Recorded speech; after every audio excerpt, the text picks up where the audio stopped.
السلام عليكم، تحياتنا للجميع، جمعة مباركة. تابعوا معنا عملية سرقة لدراجة نارية من نوع سيم سيتي كوم 300.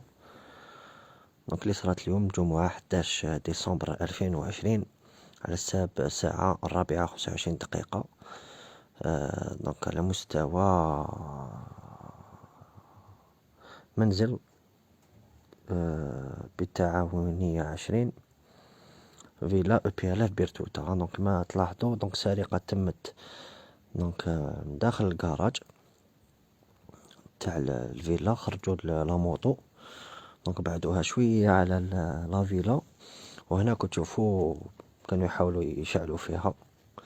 كما كان الحال شعلوها.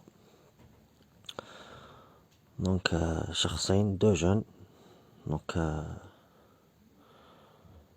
شعلوا لا موطو بعقلهم وخداو الإقلاع.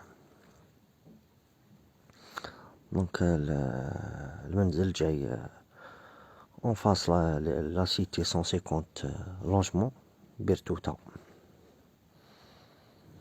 هذه هي. عاونونا بالبارطاج كاش ما يبان.